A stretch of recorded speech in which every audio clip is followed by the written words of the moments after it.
Dice on the beat.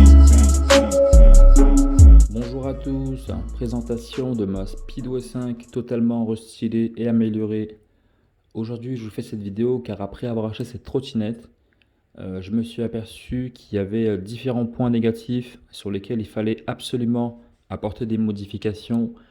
Et après avoir fait différentes recherches sur différents sites, je me suis aperçu qu'il y avait beaucoup de personnes comme moi qui étaient à la recherche d'informations pour pouvoir modifier ces trottinettes. Et il n'y avait quasiment pas d'informations dans ce sens. Après avoir trouvé les différentes solutions afin de modifier et d'améliorer cette trottinette, je me suis dit qu'il fallait absolument que je fasse une vidéo pour que les personnes qui sont comme moi à la recherche d'informations puissent en bénéficier et ne pas galérer comme j'ai pu le faire moi. Donc je vais vous présenter ma trottinette et vous montrer les différentes modifications que j'ai effectuées sur ma trotte. En commençant par les autocollants que vous voyez sur l'ensemble de la trottinette, les autocollants rouge et blanc, achetés sur Amazon une dizaine d'euros seulement. Ce sont des autocollants réfléchissants qui réfléchissent la lumière, qui permet d'être mieux vu par les véhicules la nuit. Ensuite, vous avez la poignée de transport rouge et noir qui donne un look assez sympathique à la trottinette. La petite visserie rouge qui donne aussi un look sympa.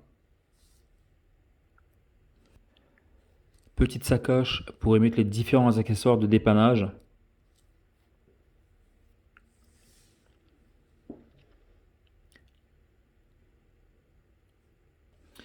Le fameux étrier Magura MT5E acheté chez Fast Ride. Comme vous le voyez, je suis resté sur mon disque d'origine, disque en 140. Certaines personnes disent qu'il faut absolument passer en 160.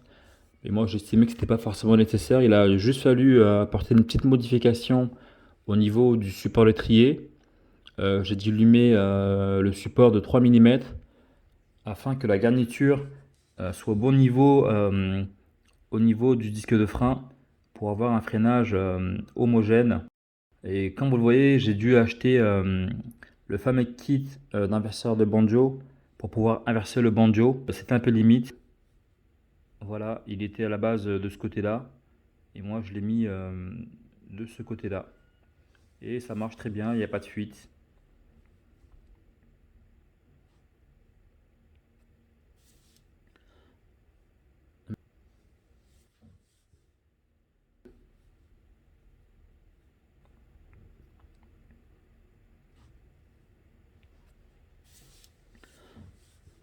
Mètre cylindre Magura MT5E.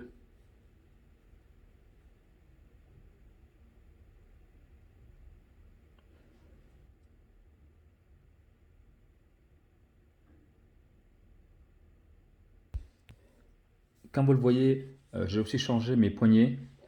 Les poignées d'origine étaient très bien. Moi, je voulais juste changer pour donner un côté plus esthétique. Par contre, j'ai gardé le même style, vous voyez, avec le petit rebord pour poser la paume de la main, ce qui permet d'être plus confortable. Avant de faire installer ces freins Magura, j'avais d'abord testé, comme tout le monde l'a fait, les freins X-Step Zoom, et je me suis aperçu qu'il n'y avait pas une grosse différence avec les freins d'origine. Donc je voulais absolument passer en tout hydraulique, et du coup j'ai par la suite essayé les freins NUT montés sur certaines Dualtron, et je me suis aperçu qu'il y avait aussi beaucoup de soucis, notamment au niveau du levier de frein. Il fallait souvent jouer avec le levier pour déconnecter le frein moteur qui restait coincé. Donc il fallait absolument que je trouve une solution afin de ne plus avoir de problème dans ce sens.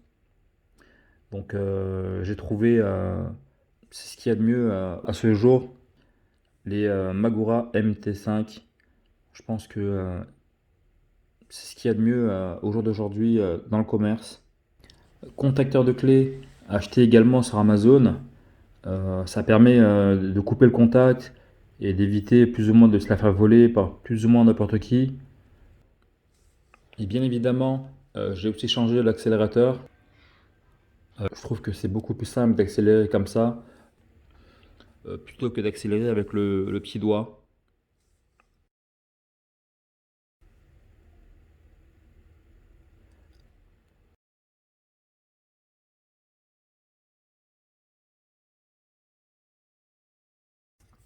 Et en ce qui concerne le guidon, j'ai pas fait comme tout le monde sur les différentes plateformes de discussion.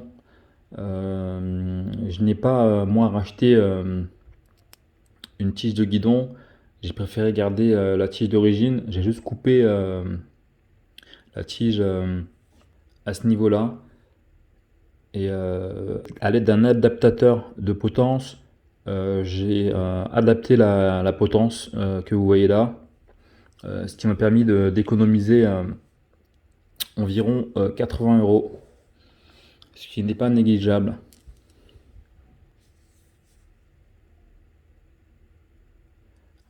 Vous voyez, quand j'appuie, tout fonctionne correctement.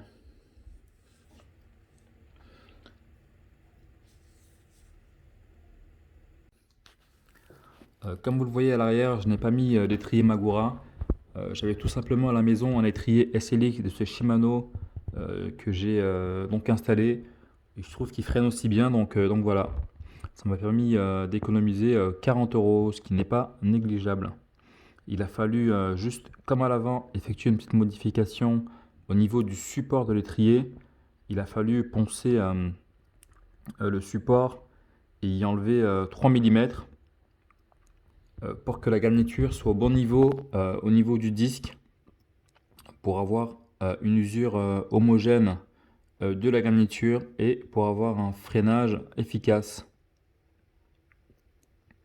Petite parenthèse, j'ai vu que certaines personnes avec les freins X-Step Zoom,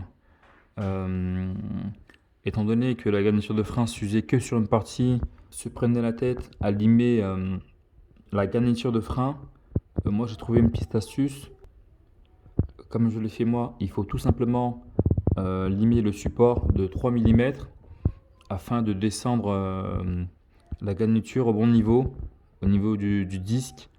Du coup ça vous permet d'avoir une usure homogène de la garniture, ce qui rend le freinage plus efficace. Donc voilà.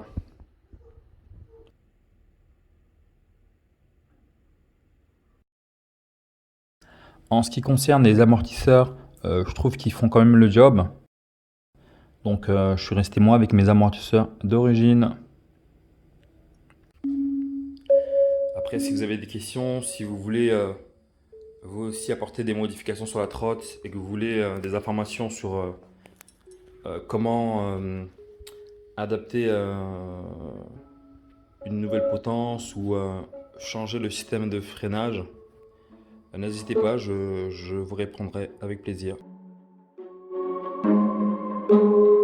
Tell 'em Dice sent you.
Gangsters on the beat.